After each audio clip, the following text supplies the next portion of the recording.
Real time governance కేంద్రం ద్వారా ప్రజల సమస్యలు ఫిర్యాదులపై తక్షణ స్పందన అందాలని ముఖ్యమంత్రి చంద్రబాబు నాయుడు అధికారులను ఆదేశించారు.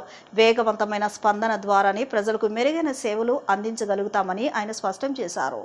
సచివాలయంలో ఆర్టీజీఎస్ కేంద్రంలో ముఖ్యమంత్రి చంద్రబాబు నాయుడు అధికారులతో సమీక్ష సమావేశాన్ని నిర్వహించారు. పురపాలక, పంచాయతీరాజ్, హోం ఎక్సైజ్ తదితర శాఖల పనితీరుపై సమీక్షించారు. ఈ సందర్భంగా సీఎం మాట్లాడుతూ ప్రజా సమస్యల పరిష్కారంలో అధికారులు క్షేత్రస్థాయిలో మరింత బాధ్యతాయుతంగా వ్యవహరించాలని సూచించారు.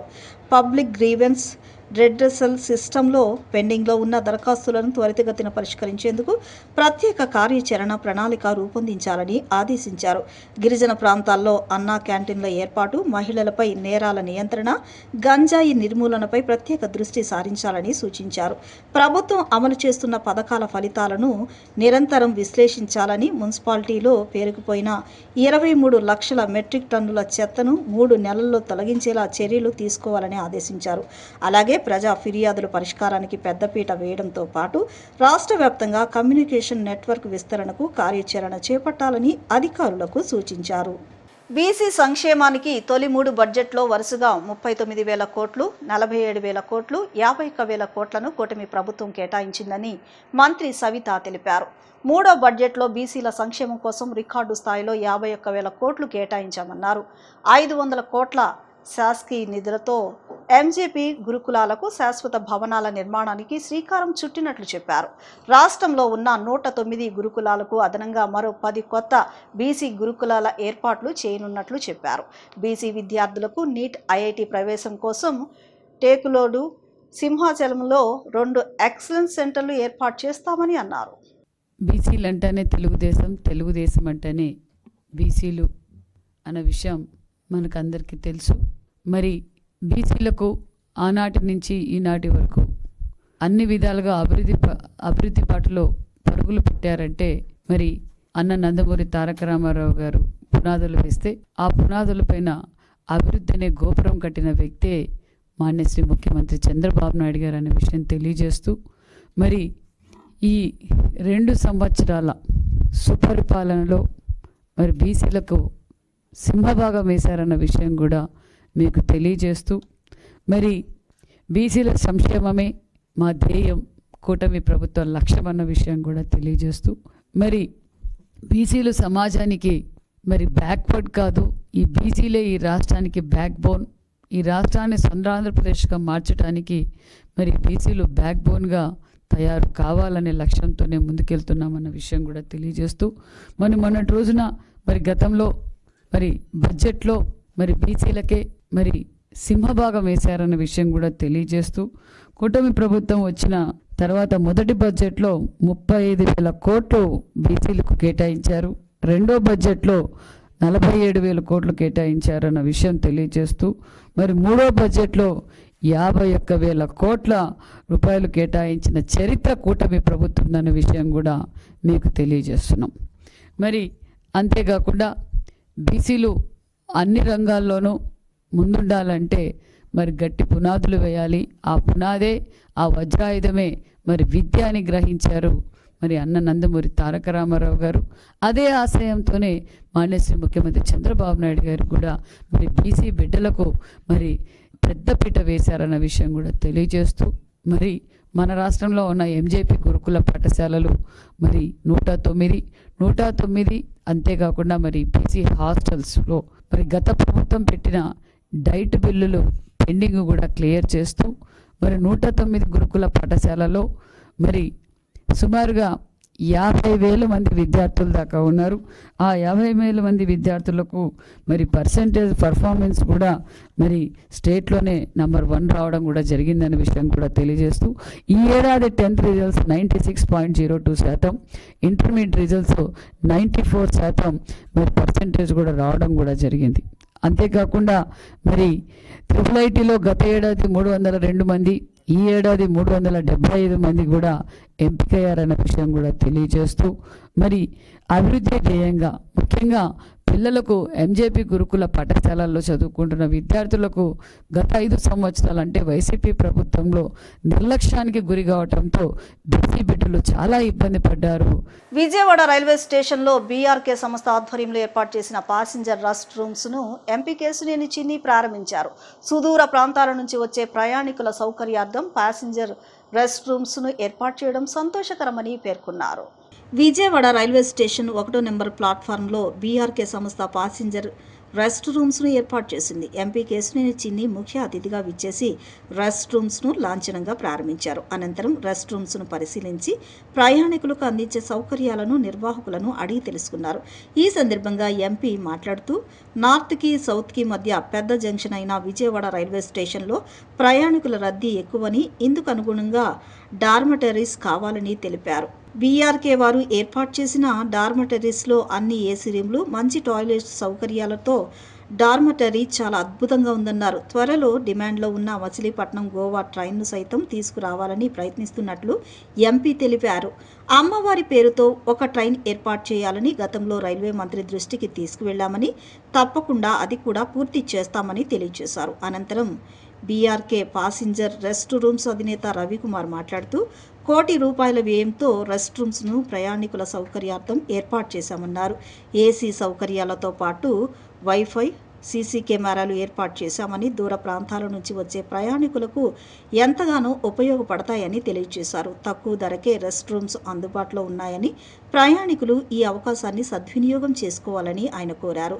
ఈ కార్యక్రమంలో పి నాగు, నూర్ బాషా, కార్పొరేషన్ చైర్మన్ నాగుల్ మీరా, ప్రముఖ వ్యాపారవేత్త కె దస్తగిరి, బీఆర్కే సంస్థ ప్రతినిధులు మరియు రైల్వే అధికారులు పాల్గొన్నారు. దీని గురించి గత 2 సంవత్సరాల్లో 3-4 సార్లు పార్లమెంటులో దృష్టికి తీసుకువెళ్ళడం జరిగింది. అమృత్ భారత్ స్టేషన్ కింద విజయవాడ రైల్వే స్టేషన్ కట్టమని ఎప్పటి నుంచో మేము గత 2 సంవత్సరాల నుంచి కోరిన మెమ్మట రైల్వే మంత్రి గారు పార్లమెంటు సాక్షిగా ఒకటే మాట చెప్పారు. విజయవాడ బిగ్గెస్ట్ స్టేషనే కాదు, బిజియెస్ట్ స్టేషన్ ఇన్ ఇండియా. దీన్ని డెవలప్మెంట్కి మేము 830 కోట్లు శాంక్షన్ చేశాం. కానీ పీపీపీ మోడల్లో వారు శాంక్షన్ చేయడం, దాంట్లో 230 కోట్లు వైబిలిటీ గ్యాప్ ఫండ్ కింద కేంద్ర ప్రభుత్వం దానికి డబ్బులు ఇస్తానికి వాటికి 3 సార్లు టెండర్లు పిలిచారు. 2 సార్లు టెండర్ కూడా ఎవరో కూడా పీపీపీ మోడల్లో టెండర్ పార్టిసిపేట్ చేయడానికి ఏ కాంట్రాక్టర్ కూడా రాలేదు. కాబట్టి రేపు 3వ టెండర్ కూడా ఫ్లోట్ అయింది. ఈ 3వ టెండర్ కూడా ఫ్లోట్ అయింది. రేపు 20వ తారీఖు నుంచి పార్లమెంటు సమావేశాలు జరుగుతున్నాయి. ఈ పార్లమెంటు సమావేశాల్లో లోపు గౌరవ ముఖ్యమంత్రి వర్యుల దృష్టికి, అంతేకాకుండా గౌరవ కేంద్ర మంత్రి గారి దృష్టికి, అశ్విని వైష్ణవ్ గారి దృష్టికి ఈ రైల్వే స్టేషన్ని అమృత్ భారత్ రైల్వే స్టేషన్గా ముందుకు తీసుకువెళ్లే విధంగా టెండర్లో ఏదన్నా మార్పులు చేయాలో ఏంటో ఇటువంటివన్నీ కూడా వారిద్దరి దృష్టికి తీసుకుని వెళ్ళి గౌరవ ప్రధానమంత్రి గారి కోరిక అన్ని స్టేషన్లు కూడా అమృత్ భారత్ రైల్వే స్టేషన్ల కింద అభివృద్ధి చెందాలని కేంద్ర ప్రభుత్వం గౌరవ ప్రధానమంత్రి గారి కోరిక. ఇవి సెంట్రల్ ఏసీతో ఉందండి, వైఫై ఉంది, హాట్ వాటర్ ఉంది ఫెసిలిటీ. ఎవరికి వాళ్ళకి ఇండివిజువల్గా సపరేట్ ఛార్జర్తో పాటు లైటు, ఫ్యాను అన్నీ సపరేట్గా ఉంటాయి. లేడీస్ కూడా సపరేట్గా బ్లాక్లు ఉన్నాయి, వాళ్ళకి ఫ్యామిలీకి సపరేట్గా ఉన్నాయి. అన్ని ధరల్లో అందుబాటులో ఉంటుంది. సెక్యూరిటీ స్టే చేయడానికి 24 అవర్స్ సెక్యూరిటీ ఉంటుంది. సీసీ కెమెరా అంతా క్లియర్గా ఉంటుంది. సెక్యూరిటీ లగేజ్ పెట్టుకోడానికి ఎక్కడెక్కడ వాళ్ళ కిందే లాకర్లు కూడా ఏర్పాటు చేస్తాం, సపరేట్ లాకర్తో అన్నీ ఉంటాయి. నా పేరు రవికుమార్ అండి. మొత్తం 168 బెడ్లు వచ్చాయండి. 30 బెడ్లు డబుల్ వస్తుంది, 138 బెడ్లు సింగిల్ వస్తుంది. ఇది 5 సంవత్సరాల పర్మిషన్ అండి. 5వ తరగతి నుంచి 5 సంవత్సరాల పర్మిషన్. ఈ కొత్త విధానం అండి. విజయవాడలో స్టేషన్లో ఇదే నూతనంగా సుమారు ₹1 కోటి దాకా ఖర్చు అయిందండి, మొత్తం లైసెన్స్ ఫీజుతో కలిపి. సామాజిక న్యాయం కోసం పోరాడిన మహానేత బాబు జగజ్జీవన్ రామ్ అని సెంట్రల్ ఎమ్మెల్యే బోండా ఉమామహేశ్వరరావు అన్నారు. బాబు జగజ్జీవన్ రామ్ ఆశయాలను ముందుకు తీసుకువెళ్లడమే ఆయనకు నిజమైన నివాళి అని పేర్కొన్నారు. సింగనగర్లోని ఎమ్మెల్యే కార్యాలయంలో సెంట్రల్ నియోజకవర్గ ఎస్సీ సెల్ కమిటీ ఆధ్వర్యంలో అణగారిన వర్గాల సంక్షేమం కోసం అలుపెరగని కృషి చేసిన సంఘ సంస్కర్త స్వాతంత్ర సమరయోధుడు బాబు జగజ్జీవన్ రామ్ వర్ధంతి నిర్వహించారు. ఈ కార్యక్రమంలో సెంట్రల్ నియోజకవర్గ శాసనసభ్యులు బోండా ఉమామహేశ్వరరావు పాల్గొని బాబు జగజ్జీవన్ రామ్ చిత్రపటానికి పూలమాలలు వేసి ఘనంగా నివాళులర్పించారు. అనంతరం ఆయన మాట్లాడుతూ దళితులు, అణగారిన వర్గాల సమానత్వం కోసం, సామాజిక న్యాయం కోసం జీవితాంతం పోరాడిన మహానేత డాక్టర్ బాబు జగజ్జీవన్ రావు అని అన్నారు. ఆయన సేవలు దేశవ్యాప్తంగా మాత్రమే కాకుండా అంతర్జాతీయ స్థాయిలో కూడా గుర్తింపు పొందాయన్నారు. దళిత వర్గానికి చెందిన వ్యక్తిగా అత్యుత్తమ పదవులను అధిరోహించి దేశ ఉప ప్రధాన మంత్రిగా సేవలందించారన్నారు. ఉత్తమ పార్లమెంటేరియన్గా, గొప్ప ప్రజా నాయకుడిగా చరిత్రలో చిరస్థాయిగా నిలిచారన్నారు. డాక్టర్ బాబు జగజ్జీవన్ రామ్ ఆశయాలను ముందుకు తీసుకువెళ్లడమే ఆయనకు మనం అందించే నిజమైన నివాళని, ఆ దిశగా కృషి చేస్తామని ఈ సందర్భంగా తెలియజేశారు.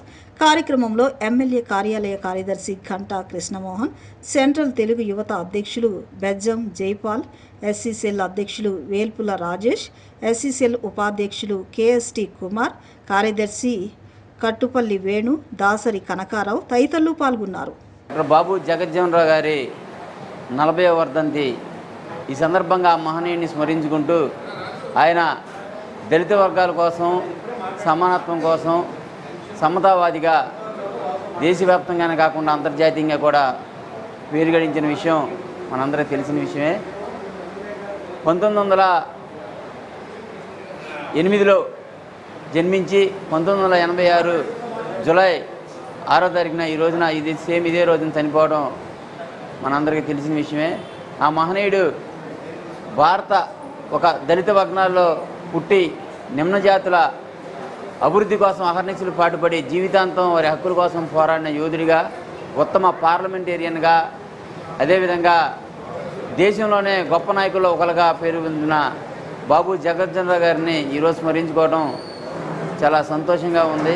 ఆ మహనీయుని అడుగుజాడల్లో ముందుకెళ్తూ వారి ఆశయాలను కొనసాగిస్తూ ఈ రోజున విజయవాడ సెంట్రల్ నియోజకవర్గ శాసనసభ్యులు ప్రభుత్వ విప్ బోండా ఉమామహేశ్వరరావు గారి ఆదేశాల మేరకు ఆ మహనీయుడిని స్మరించుకుంటూ యువతంతా కూడా వారిని మార్గదర్శకంగా చేసేలాగా ఈరోజు చేస్తూ దళిత నిమ్న జాతుల్లో పుట్టిన బాబు జగజ్జీవన్ రావు గారు భారతదేశానికి ఉప ప్రధానిగా వారి ఎదుగుదలకి వారిని స్ఫూర్తిగా పొంది నేటి యువత కూడా అదేవిధంగా ముందుకెళ్లాలని వారి ఆశయాలను ముందుకు తీసుకెళ్తామని కూడా ఈ వర్ధంతి సందర్భంగా వారికి ఘనంగా నివాళులు అర్పిస్తూ వారి ఆశయాలను ముందుకు తీసుకెళ్లడమే వారికి సరైన నివాళని చెప్పి ఈరోజు యువతంతా కూడా మేమందరం కూడా భావిస్తూ వారి ఆశయాలను ముందుకు తీసుకెళ్ళడానికి కృషి చేస్తామని కూడా తెలియజేస్తున్నాం. జోహార్ డాక్టర్ బాబు జగజ్జీవన్ రావు గారు. ప్రజల సమస్యలకు అధికారులు పరిష్కారం చూపినప్పుడు వారి ముఖంలో ఆనందం మన కృషికి దక్కిన ఫలితమని జిల్లా కలెక్టర్ డాక్టర్ జి లక్ష్మీషా పేర్కొన్నారు. ప్రజా స్నేహపూర్వక ప్రజా సమస్యల పరిష్కార వేదికలో వచ్చే అర్జీలకు గడువులోగా నాణ్యమైన పరిష్కారాన్ని చూపేందుకు అధికారులు కృషి చేయాలన్నారు. కలెక్టరేట్ పింగళి వెంకయ్య సమావేశ మందిరంలో పీజీఆర్ఎస్ కార్యక్రమం ప్రారంభానికి ముందు శాఖల వారీగా వచ్చిన అర్జీలు, వాటి పరిష్కారంపై కలెక్టర్ లక్ష్మీషా సమీక్ష నిర్వహించారు. ఈ సందర్భంగా ఆయన మాట్లాడుతూ ప్రజల నుంచి వచ్చే ప్రతి అర్జీ వెనుక ఒక కుటుంబం ఆశలు ఉంటాయన్న విషయాన్ని గుర్తించి అర్జీలను కేవలం విధి నిర్వహణలో భాగంగా కాకుండా బాధ్యతగా స్వీకరించి సత్వరమే పరిశీలించి నాణ్యమైన పరిష్కారం అందించాలని సూచించారు. సమస్య పరిష్కారంలో అర్జీదారుల సంతృప్తి అధికారుల పనితీరుకు నిజమైన గుర్తింపు అని పేర్కొన్నారు. అర్జీదారులతో సరైన విధంగా మాట్లాడడం ముఖ్యమని, వారికి సమస్య పరిష్కార ప్రక్రియను స్పష్టంగా వివరించాలని అధికారులకు సూచించారు. పీజీఆర్ఎస్ కార్యక్రమంపై గౌరవ ముఖ్యమంత్రి ప్రత్యేకంగా దృష్టి సారిస్తున్నారని, సమస్య పరిష్కారం పట్ల నిబద్ధత చూపే అధికారులకు సీఎంఓ నుంచి ప్రశంసలు కూడా లభిస్తాయని కలెక్టర్ లక్ష్మీషా తెలిపారు. దేశ స్వాతంత్రం, జాతీయ సమైక్యత కోసం అహర్నిశలు కృషి చేసిన మహానుభావుల్లో శ్యామాప్రసాద్ ముఖర్జీ ఒకరని పలువురు బీజేపీ నేతలు కీర్తించారు. పశ్చిమ బెంగాల్కు చెందిన గొప్ప జాతీయ నాయకుడిగా ఆయన చిరస్థాయిగా నిలిచారని, విదేశీ చొరబాట్లను అడ్డుకోవాల్సిన అవసరాన్ని చాలా ముందుగానే గుర్తించి దేశానికి హెచ్చరికలు చేశారని అన్నారు. నేడు పశ్చిమ బెంగాల్లో బీజేపీ కాషాయ జెండా రెపరెపలాడడానికి ఆయన ఆశయాల ప్రేరణగా నిలిచాయని చెప్పారు. భారతీయ జనసంఘ్ వ్యవస్థాపకులు డాక్టర్ శ్యామ్ ప్రసాద్ ముఖర్జీ 125వ జయంతి వేడుకలను విజయవాడలోని భారతీయ జనతా పార్టీ రాష్ట్ర కార్యాలయంలో ఘనంగా నిర్వహించారు. బీజేపీ రాష్ట్ర ప్రధాన కార్యదర్శి నాగోతి రమేష్ నాయుడు ముఖ్య అతిథిగా పాల్గొని డాక్టర్ శ్యామ్ ప్రసాద్ ముఖర్జీ చిత్రపటానికి పూలమాల వేసి ఘన నివాళులర్పించారు.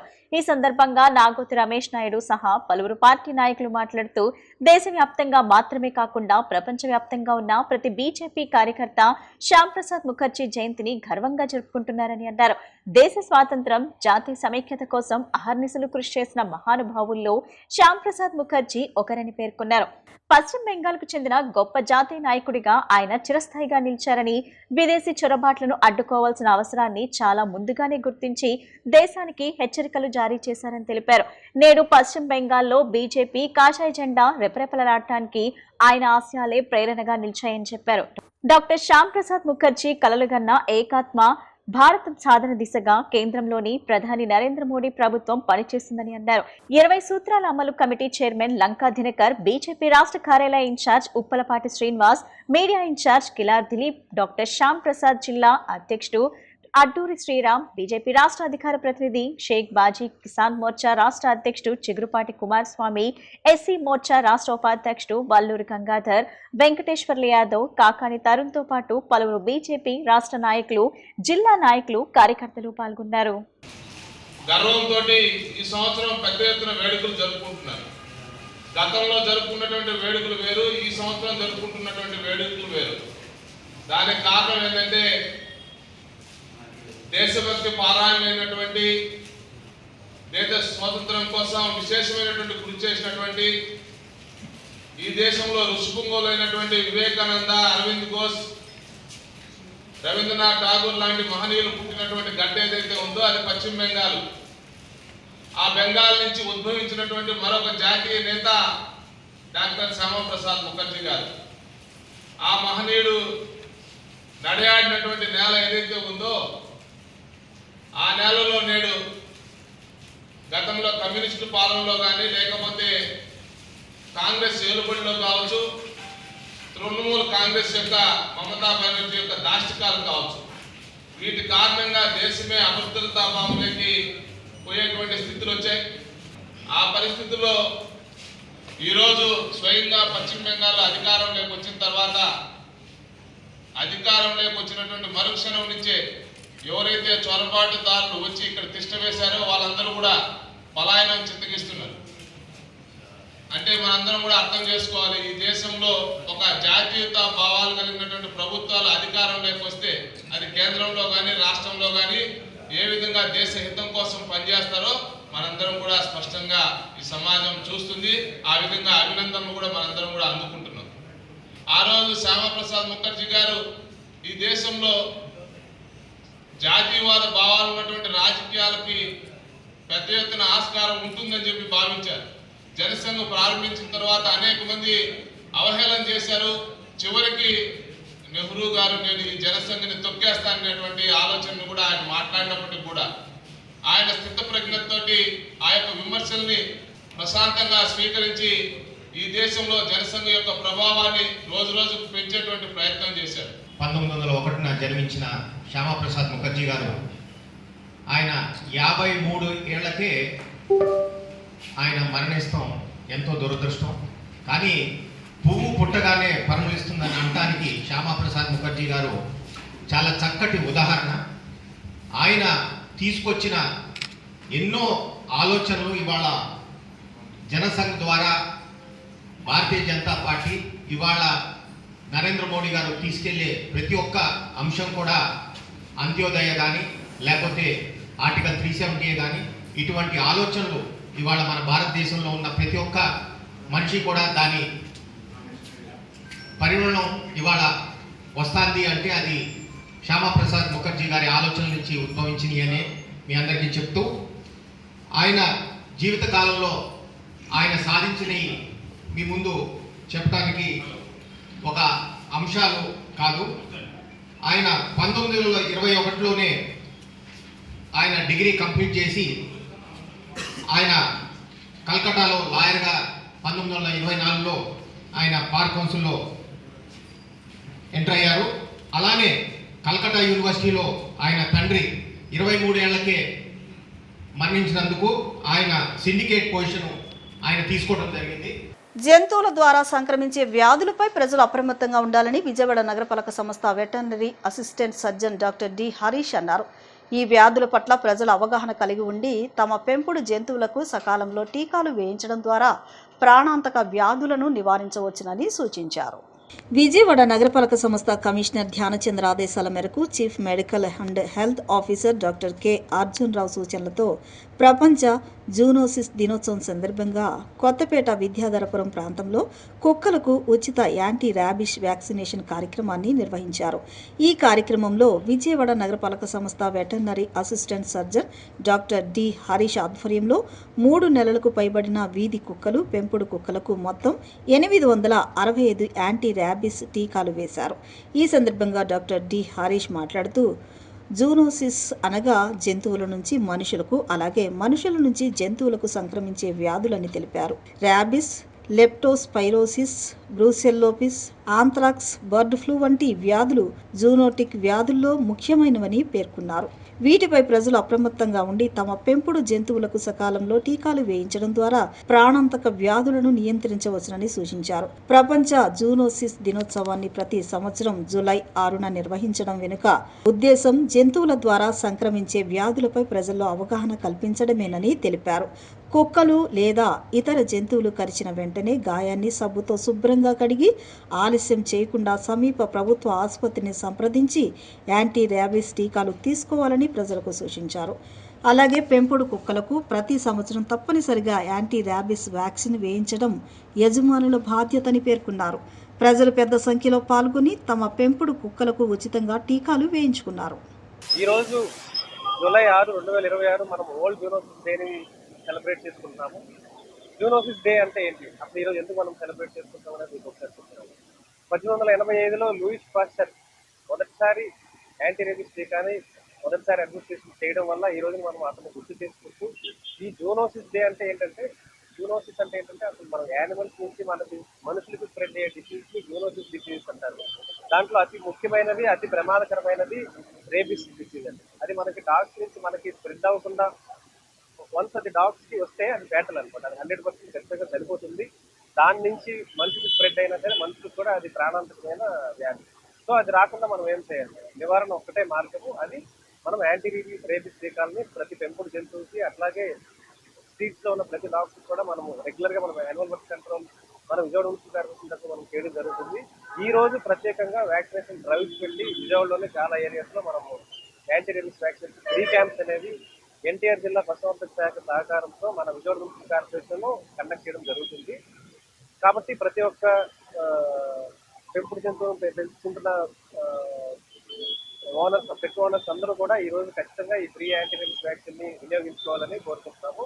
ఈ రోజు ఇప్పటి వరకు మనం 3 క్యాంప్స్ లో 864 వీధి కుక్కలకి మరియు పెంపుడు కుక్కలకి మనము వ్యాక్సిన్ చేయడం జరిగింది. అట్లాగే ఈ రోజు రేపు కూడా అవసరమైతే ఎవరైనా మిగిలి ఉన్నా కూడా కంపల్సరీ అన్నిటికీ కూడా వ్యాక్సిన్ చేయడం జరుగుతుంది.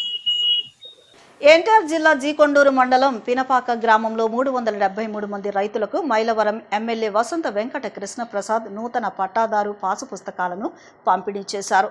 భూ సమగ్ర రీసర్వే ప్రక్రియ పూర్తయిన తర్వాత ప్రభుత్వం అధికారికంగా జారీ చేసిన రాజముద్రతో కూడిన కొత్త పాసు పుస్తకాలను ఆయన జిల్లా కలెక్టర్ లక్ష్మీషాతో కలిసి రైతులకు అందజేశారు. ఈ సందర్భంగా వసంత కృష్ణప్రసాద్ మాట్లాడుతూ గత ప్రభుత్వం రైతాంగ సమస్యల పట్ల నిర్లక్ష్యంగా వ్యవహరించిందన్నారు. కూటమి ప్రభుత్వం వచ్చాక రైతుల సమస్యల పట్ల సత్వరమే స్పందిస్తోందన్నారు. రైతులకు సాగునీరు కూడా సకాలంలో విడుదల చేసినట్లు ఆయన వివరించారు. ఎన్టీఆర్ జిల్లా జీకొండూరు మండలం పినపాక గ్రామంలో 373 మంది రైతులకు మైలవరం ఎమ్మెల్యే వసంత వెంకట కృష్ణప్రసాద్ నూతన పట్టాదారు పాసు పుస్తకాలను పంపిణీ చేశారు. భూ సమగ్ర రీసర్వే ప్రక్రియ పూర్తయిన తర్వాత ప్రభుత్వం అధికారికంగా జారీ చేసిన రాజముద్రతో కూడిన కొత్త పాస్ పుస్తకాలను ఆయన జిల్లా కలెక్టర్ లక్ష్మీషాతో కలిసి రైతులకు అందజేశారు. ఈ సందర్భంగా వసంత కృష్ణప్రసాద్ మాట్లాడుతూ గత ప్రభుత్వం రైతాంగ సమస్యల పట్ల నిర్లక్ష్యంగా వ్యవహరించిందన్నారు. కూటమి ప్రభుత్వం వచ్చాక రైతుల సమస్యల పట్ల సత్వరమే స్పందిస్తుందన్నారు. రైతులకు సాగునీరు కూడా సకాలంలో విడుదల చేసినట్లు ఆయన వివరించారు. భారత రాజకీయ చరిత్రలో బాబు జగజ్జీవన్ రామ్ పాత్ర చిరస్మరణీయమని ఎమ్మెల్యే యార్లగడ్డ వెంకట్రావు పేర్కొన్నారు. చరిత్రలో ఆయనకు కొంత అన్యాయం జరిగినప్పటికీ అయినప్పటికీ దేశానికి అందించిన సేవలు చిరకాలం గుర్తుండిపోతాయని ఎమ్మెల్యే తెలిపారు. భారత మాజీ ఉప ప్రధానమంత్రి బాబు జగజ్జీవన్ రామ్ వర్ధంతి సందర్భంగా సోమవారం కేసరపల్లి హరిజనవాడలో నిర్వహించిన కార్యక్రమంలో ఏపీ ప్రభుత్వ విప్ గన్నవరం ఎమ్మెల్యే యార్లగడ్డ వెంకట్రావు స్థానిక నాయకులతో కలిసి బాబు జగజ్జీవన్ రామ్ విగ్రహానికి పూలమాలలు వేసి ఘనంగా నివాళులర్పించారు. ఈ సందర్భంగా ఆయన మాట్లాడుతూ భారత రాజకీయ చరిత్రలో బాబు జగజ్జీవన్ రామ్ పాత్ర చిరస్మరణీయమని పేర్కొన్నారు. వెనుకబడిన వర్గం నుంచి వచ్చి ఎన్నో సామాజిక అడ్డంకులను అధిగమించి దేశ ఉప ప్రధానిగా ఎదిగిన ఆయన జీవితం నేటి తరానికి ఆదర్శప్రాయమని కొనియాడారు. ఆనాటి రాజకీయ పరిస్థితుల కారణంగా ఆయనకు పూర్తి నాయకత్వ సామర్థ్యాన్ని ప్రదర్శించే అవకాశం దక్కలేదని, అవకాశం లభించి ఉంటే దేశ ప్రధానిగా కూడా సేవలందించే స్థాయికి ఎదిగేవారని అన్నారు. చరిత్రలో ఆయనకి కొంత అన్యాయం జరిగినప్పటికీ దేశానికి అందించిన సేవలు చిరకాలం గుర్తుండిపోయాయని ఎమ్మెల్యే యార్లగడ్డ వెంకట్రావు పేర్కొన్నారు. ఈ కార్యక్రమంలో పలువురు స్థానిక ప్రజాప్రతినిధులు, నాయకులు పాల్గొన్నారు. కేసరపల్లి గ్రామంలో ఆయనకి గౌరవాళ్ళు అర్పించడం జరిగింది.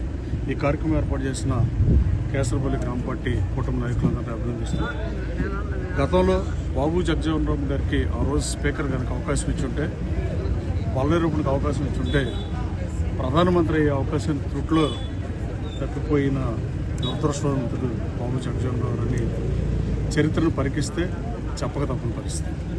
అదే 200 పైబడి ఎంపీలు ఉన్నా ఆయనకి పల్లెరూపుని చేసుకోమని స్పీకర్ పిలవకపోవటం,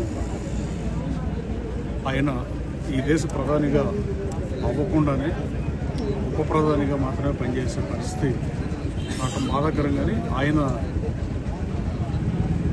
దేశానికి చేసే సర్వీసులు కానీ, ఆయన డాక్టర్ స్పీకర్గా పనిచేయటం కానీ, మహానుభావుడు కొంతమంది ఉంటారు చరిత్రలో. అలాగే అంబేద్కర్ అయినా, బాబు జగజ్జీవన్ రామ్ గారైనా, అంబేద్కర్ గారైనా, వీళ్ళు జాతి కోసం, దేశం కోసం పనిచేసిన మహనీయులకు నివాళులర్పించడం కనీస బాధ్యతగానే భావిస్తాను. Thank you. రాజకీయ కక్షలతో రాష్ట్రంలో ప్రజాస్వామ్యాన్ని కూటమి ప్రభుత్వం కూనీ చేస్తోందని మాజీ మంత్రి అంబటి రాంబాబు ఆరోపించారు. సోషల్ మీడియా యాక్టివిస్టులు, జర్నలిస్టులపై అక్రమ కేసులు నమోదు చేసి వేధిస్తున్నారని విమర్శించారు. ప్రశ్న రావణ్ సహా అన్యాయంగా కేసులు ఎదుర్కొంటున్న వారికి వైసీపీ న్యాయ సహాయం అందిస్తుందని స్పష్టం చేశారు. ప్రభుత్వాన్ని ప్రశ్నించిన వారిపైనే కఠిన చర్యలు తీసుకోవడం దుర్మార్గ పాలనకు నిదర్శనమని ఆయన వ్యాఖ్యానించారు. క్రిమినల్ యాక్టివిటీస్ని తగ్గించేందుకు తీవ్రంగా ప్రయత్నం చేయవలసినటువంటి డిపార్ట్మెంట్ రాజకీయంగా ప్రత్యర్థుల మీద కక్ష తీర్చుకోవడానికి కూటమి ప్రభుత్వం ఉపయోగించుకుంటోంది. మీరు లేటెస్ట్గా చూసినట్లయితే, సరే రాజకీయంగా స్కాములని లేదా మరొకటని వైఎస్ఆర్ కాంగ్రెస్ పార్టీకి చెందినటువంటి నాయకుల మీద కేసులు పెడుతున్నారు, లోపల పెడుతున్నారు, బెయిల్ మీద బయటకు వస్తున్నారు. ఇది ఒక పర్వంగా సాగుతూ ఉంది. మళ్ళీ రెండొక కోణంలో చూస్తే సోషల్ మీడియా యాక్టివిస్టులు, సోషల్ మీడియాలో యాక్టివ్గా ఉండి ఇన్ఫ్లుయెన్సర్గా పనిచేస్తున్నటువంటి వ్యక్తులు ఈ కూటమి ప్రభుత్వాన్ని కన్స్ట్రక్టివ్గా విమర్శ చేస్తున్నటువంటి వ్యక్తుల్ని అరెస్ట్ చేసేయాలనేటువంటి పథకం ప్రకారం అరెస్ట్ చేస్తూ ఉన్నారు. రీసెంట్గా తెలంగాణలో కేవీఆర్ అనే ఒక యూట్యూబర్, ఒక ఇన్ఫ్లుయెన్సర్, ఉస్మానియా యూనివర్సిటీలో గోల్డ్ మెడల్ సాధించినటువంటి వ్యక్తి, జర్నలిస్ట్. అతను రెడ్ బుక్ని ఎర్రి బుక్కు అన్నాడని దాన్ని వక్రీకరించి ఎర్రి బుక్ అని లేదు, ఆ ఎర్రి బుక్ బదులు ఒక బూతు పదం పెట్టి కేసు పెట్టారు. పెద్ద పోలీసు బలగాలతో వెళ్ళి ప్రొసీజర్ ఫాలో అవ్వకుండా ఆయన అరెస్ట్ చేసి తీసుకొచ్చారు. ఆ సందర్భంలో వారి సతీమణిని నెట్టేసేటువంటి ప్రయత్నం, ఆమెని అవమానపరిచే ప్రయత్నం చేస్తే, ఆమె కంప్లైంట్ ఇస్తే మన ఆంధ్ర పోలీసుల మీద తెలంగాణలో కేసు కూడా రిజిస్టర్ చేశారు. ఈ విధంగా సోషల్ మీడియాలో ఈ కూటమి ప్రభుత్వాన్ని విమర్శిస్తున్నటువంటి సోషల్ మీడియా యాక్టివిస్టుల మీద కక్ష తీర్చుకునే కార్యక్రమం చేసేటటువంటి పద్ధతుల్లో ఇవాళ రాష్ట్ర ప్రభుత్వం పనిచేస్తున్నది. చాలా దురదృష్టకరం. దానితో పాటు సెన్సేషనల్గా మనం చూస్తున్నాం, యూట్యూబ్లో ఏది చూసినా 2-3 రోజులు అదే వస్తుంది.